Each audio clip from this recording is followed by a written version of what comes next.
Is the book hot off the presses today.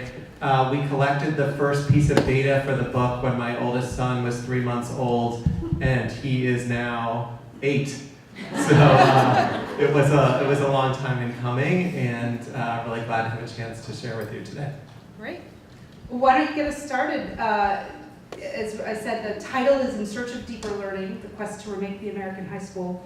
Tell us what deeper learning means and about the journey that you took over that almost 8-year period that was that search. Great. So first, just to sort of situate a little bit, my name is Almeida. I'm from Baltimore. Baltimore, as you probably know, is a sort of deeply segregated and socially divided city. And so a lot of my passion for the work that I do comes from my experiences there. I had a lot of chances to play sports with kids from across the city, and then we came to the end of high school, and sort of some of us were heading off to good colleges, and some folks were headed onto paths that might not have been their first choice paths in life. And those of us who were heading off on better paths were not smarter, tougher, grittier. If anything, the kids that I played with were some of the toughest kids that I've ever met. But they just had been to different schools and had had different opportunities. So that's really what motivates a lot of my work. In the case of the book, we went out searching for schools that did a lot of the things that Marinelle said and that Laura said in the earlier part. So we were looking for schools that were giving kids opportunities to think, that were creating engagement, that were putting together rigor and relevance and relationships. And so we got a big list of recommended schools from faculty members, US News lists, et cetera, We did a lot of, schools that in Boston would be considered pilot schools, charter schools, innovative schools, schools which had sort of more room to innovate. And I have to say that the first year or so was fairly disappointing. A lot of worksheets, a lot of low-level tasks, a lot of disengaged students, a lot of, the first question we'd ask any student is sort of, what's going on in this class? And often the answer was, I don't know. Or memorably once, ask that girl over there, she knows what's happening in this classroom. So that was disappointing, and if you have a picture in your head that there are, a group of innovative charter schools where amazing things are happening, and then there's a lot of traditional public schools where they're not, I'm here to tell you that picture is inaccurate. So that was the bad news, but then the good news was that within schools, there were always some spaces which were intellectually lively, vital, engaged. They might be sort of classrooms where teachers had figured out particularly interesting things to do. They might be extracurriculars, clubs, electives, spaces where teachers had more room to experiment, where students had more opportunities for leadership, where they were more engaged in their work. So if the bad news was we didn't find the kind of wall-to-wall magical schools we were looking for, the good news is there were sort of pockets of interesting things happening everywhere. And then the more distinctive pattern was the further you got from the core, the parts that were supposed to be most closely aligned with the standards, the pacing guidelines, the state tests, etc. Generally, the more interesting it got, the more engaged the students were. That I also think there's I was talking with a newspaper editor as we were working on an op-ed for this, and he said, I find your book a really optimistic story. And I said, well, why is that? And he said, well, we're not going to become Finland. We're not going to magically professionalize teaching. We're not going to raise the pay of teachers to the level that we should. But what you're saying is that the same people can do much better stuff if just given more freedom and put in a different box. And that seems and that was true. The history teacher who was racing from ancient Mesopotamia to the French Revolution at 10, we say in the book and in an op-ed we wrote, which you might have read, that the Crusades got a week and the Cold War got 2 days. I don't think Socrates himself could teach well under those circumstances. So the same guy who is racing through the Cold War at 10 might be teaching an elective on the Cold War at 2, where there's history, literature, film, etc. And all of a sudden, like, the same topic is sort of has potential to be much richer. So in spaces where there were opportunities to slow down, we were really interested in the extracurricular space. We did a deep dive on theater and debate, including some Boston debate league teams. I can't say which ones for confidentiality, academic reasons, but you know, these spaces, students taught students. Students were super motivated. I've never seen people research like the South China Sea with this level of enthusiasm. A lot of apprenticeship learning from people who are further along. You know, if you're in 9th grade math, you have no idea what happens in 11th and 12th grade math. Like, you have no vision, no access to anyone who has more sophisticated mathematical knowledge than you do. Whereas if you're in a play or on a debate team, you see every day people who are more sophisticated, and you sort of see what it could become. So why don't I stop there and ask me more specific. Well, fun fact for those who don't know, Boston Debate League was several years ago a grantee in the seed fund in its previous iteration to help bring what they were doing after school into the classroom. So I know Mike Wasserman is here, so for those of you who want to hear more about that, they can find that along the way. So that is a super helpful introduction, Joel, thank you. I think one of the notions certainly in the landscape right now is that we know for the most recent period of education reform in Massachusetts, that would be the last 25 years since the Education Reform Act of 1993, we've been heavily focused on the core, chiefly literacy and numeracy skills that are tested through our state tests. So what's your response to the perspective that we should first focus on the basics during the school day, or in general, so that then students can go deeper later? Yeah. I mean, you know, I'm not saying that like people should graduate from high school without being able to read and write, and that those skills aren't important. I think what I am saying is that the teachers that we found, that students found most compelling, they didn't sort of tell their students like, you need to do X now because it might be useful for you 10 or 15 years from now. They said like, you should do X now because X is interesting and exciting, and here's why. Finding ways, and we saw some of those in the displays up there, finding ways to engage students. There was an example from the deep dive I was in about a student of color who wasn't particularly interested in cowboys till he found out that there were black cowboys. You know, that's an interesting example. I think more generally, there's sort of this idea that like you have to do the basics before you can do the deeper stuff. And there is some, like all ideas, like there's some basis to that, right? Like you have to learn the scales before you can play the concerto. But at the same time, I think that the best teachers we saw kind of like moved back and forth between the higher order things that they wanted students to do and building the more basic things that they needed to do. So we give an example in the book of a teacher who was teaching Ta-Nehisi Coates' essay. And so the essay was published in the Times in 2013, and it was about sort of when and whether it was appropriate to use the N-word. And Coates' argument was, it depends. It depends on the situation, it depends on the context, it depends on the race of the speaker, it depends whether it's a formal or informal situation, et cetera, et cetera. So the students read this article, and then on the first day, this is in a traditional high-poverty school, on the first day, they just annotated the article, just like paragraph by paragraph, like what is the author saying here? On the second day, they debated the thesis of the article, which the students had a lot to say on, as you might expect. And then on the third day, they looked at the sort of the form of the essay.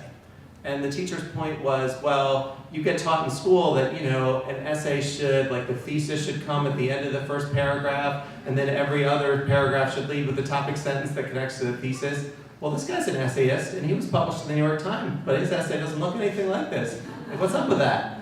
And so the students were sort of brought into the question of like, well, what's the form of an essay, and what sort of authorial choices might you make? And then they had to write their own essay, and then they had to defend the choices that they made in that essay. So I would guess that most 17-year-olds don't wake up thinking about like, what sort of form choices do I want to make in an essay? But once attached to Ta-Nehisi Coates and understanding the choices that he made, all of a sudden the question became a lot more interesting. I think the other thing is that in the extracurriculars, there was sort of a real emphasis on apprenticeship learning, right? So you're trying to do or make something, and you're trying to learn from people who know how to do or make that thing. And so the purpose is clear, and the mode of learning is sort of more along the side than from the front. Hey.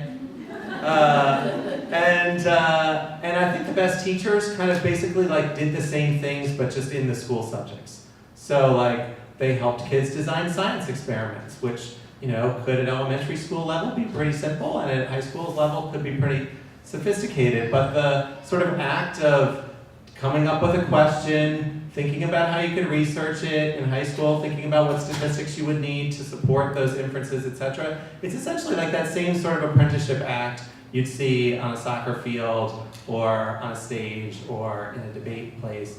And so like sort of bringing students into a world of how something worked really was interesting for students. It gave them a purpose, it allowed them to create, etc.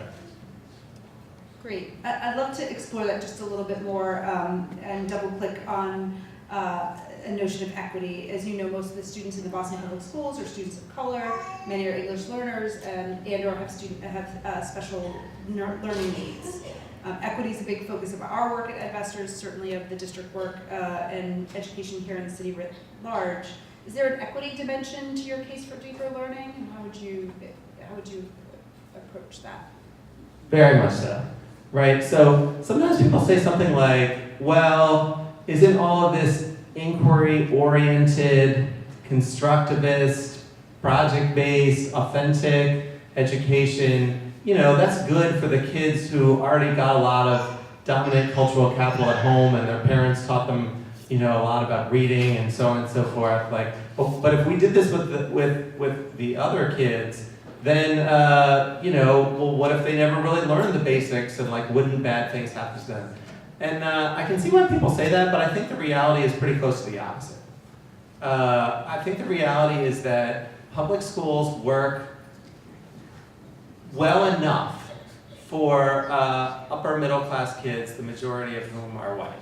And so the kids are bored, they're disengaged. The national numbers show that about 75% of high school students across the board report being disengaged by school. But they know how to play the game of school, they can go through the motions, it gets them to college and a job beyond. So it's a sort of like tremendous waste of potential, but it doesn't actually compromise people's life chances. Whereas I think for students who are disaffected from school, who don't see themselves in the curriculum, who historically the system has been designed to marginalize and not serve well, those same students get disengaged in like basically the same ways except more extreme, but the consequences are a lot greater because they drop out, they leave school, they don't have family money to fall back on, etc., etc. So I think the things that we're talking about, so when we talk about deeper learning, we talk about mastery, identity, and creativity. Mastery, developing knowledge and skill in a domain. Identity, developing a sense of self, like I care about this field, it matters to me. And creativity, I'm not just taking in knowledge, I'm creating something. That identity piece is sort of has historically been particularly, students of color have not been welcomed, huge parts of their identity have not been welcomed into school, maybe would be the best way of putting it.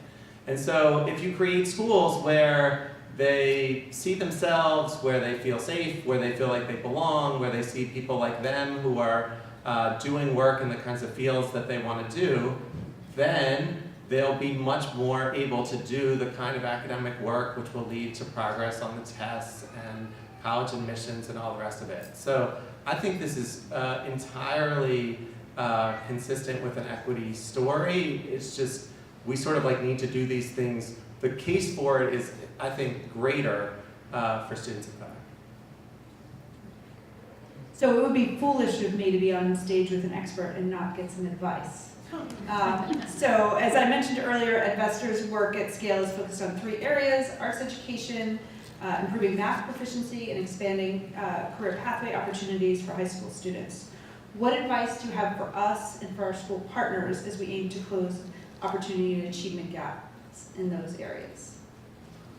Well, I'm not just saying this because you have me up here, but looking at your slides, like I think what you're doing is consistent with my story, right? Because you're saying we're investing in the arts, and that the arts are a really good place for students to do these cycles of mastery, identity, and creativity. I once went to a school and gave a talk, and the art, music, and shop teachers came up to me, and they said, you were the first person who has ever come to this school and said, we were doing things right, and other people have something to learn from us. So I think those investments are sensible. And then also the picture that I painted of not necessarily like across the board in schools, things being either great or terrible, but that like within schools, there can be programs, departments, places where really powerful things happen. I think in a sense is sort of consistent with some of your strategy. If it was like all or nothing at a school level, it wouldn't make sense to sort of go into school and work on particular parts, but I think that it does. I think when we work with schools or districts, we ask them to collect data on student engagement and adult engagement. And not like arcade, I could give you the questions for this, but like not like, going to the arcade or playing Fortnite or whatever kids do these days. Not like that kind of engagement, but like, like serious engagement with your work. And if those numbers go up over time, then chances are all the other things that you want to have happen will happen. And if those numbers are flat or going down, then chances are that your thing is not really sparking. So I might urge you to collect that data both quantitatively and through interviews with students and adults as you go, and use that to sort of pinpoint what's going well and what's not. Great. So we're going to have an opportunity for a question or two. So I'm going to, while you're priming that from the audience, I'm going to give a speed round question to Jal, which is sort of in 2 minutes or less. What one change would you recommend a teacher, a school leader, or system leader make to make deeper learning more possible in schools? All right, so Marinelle told me she was going to ask me that, so I prepared an answer. So I'll give you 30 seconds on each of those, teachers, schools, and systems. So for teachers, I would say two things. Less is more. Slow down. Just like there's no rush. There is plenty of time. You have students for 180 days, and if students get interested in something seemed interesting in a class period, you'd written those SWBATs on the board beforehand, but like 10 minutes in, something is catching and going, just go with it. There's a woman at my school who is as like, chop as you're ever gonna find. She came to us from Harvard Business School. She's super organized. She won't change more than one class a year because she feels like it might compromise quality. Like, you've met people like this. And I said, when you teach a case, like, how do you know like where to go and like what moves to do next? And she said, follow the energy. I thought, interesting. Like you're so like this, but when you teach, you follow the energy. So less is more, and listen to the students. That would be my advice to the teachers. On the schools, Margaret Wheatley has a framework, which you may know, which she says that organizations have structures, patterns, and processes, which she says are above the green line, and then below the green line are relationships, identity, and information. And she says that change efforts often flounder because they focus on what's above the green line and they ignore what is below the green line. This woman is very wise. If you're at the school level, build a sort of culture of trust with your teachers. Take as long as it takes. Go slow to go fast. Once interviewed a woman who ran a really successful school, and I said, what's the key? And she said, mandated fun. And I said, mandated fun? And she said, yep, like every fourth Thursday we go bowling or do something like that. And I was like, okay. And she's like, well, like basically what we're trying to do is we need to talk about each other's work in each other's classrooms. We need to look at each other's student work, and we need to think carefully about the quality of that work and what we could do to make it better. So we got to share student work, which by implication is sharing adults' work, which is really difficult to do. And so for that we need trust, and for trust we need mandated fun. And I was like, this is a woman whose idea of fun was to look at student work, but she understood that like to run an organization, that's not the way that it would work. And then at the system level, I would say symmetry. So essentially, like, you need sort of parallelism between how you treat adults and how you want them to treat students. So if you want teachers to treat students as sense makers, people who have ideas, people who can go on these quests of mastery and identity and creativity and so forth, you've got to treat teachers and principals the same way.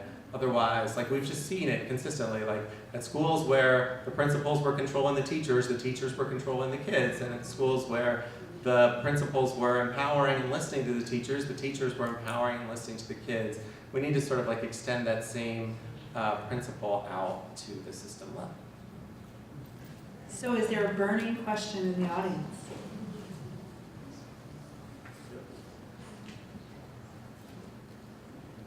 I don't know. Now I'm worried they're not engaged, John.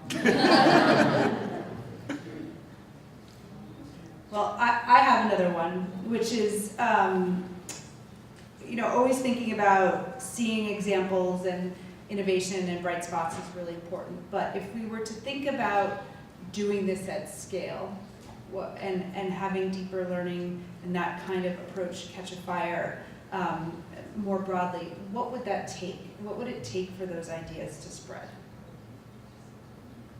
That's a good question. I think, I've seen change within particular systems where the folks at the top with some degree of with a process that involves students and teachers and community members, set some sort of goal or challenge. So let's say that we sort of set out there that at the end of the year there's going to be a public exhibition and students are all going to share their best work. And parents are going to come and community members are going to come and so on and so forth. So let's say that that's centrally established. Ideally not just the superintendent woke up one day and decided to do it, but they they went on a listening tour and they built some support and they created some momentum beyond this goal. So some sort of push that creates some momentum, and then lots of room for innovation, lateral sharing, how could we do this, who has a good idea, let the teachers develop the scaffolds, create space and time for people to share. So some sort of combination of some degree of top-down-ish push, and then a lot of room for sort of bottom-up innovation and lateral sharing. I've definitely seen change efforts that have looked like that have worked pretty well.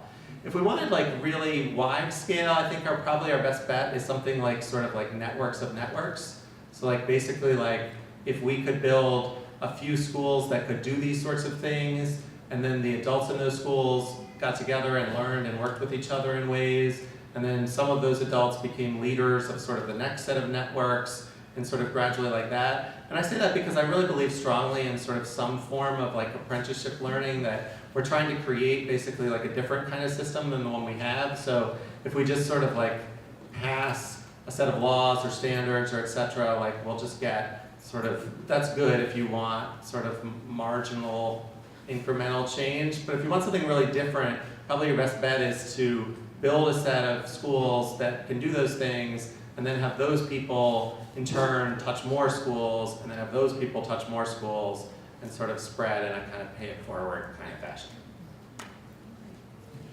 Well, we could do this for a lot longer. I know we've only scratched the surface, but at the end of this session, we have mandated fun. So I'm going to stop there, and thank you, Jal, for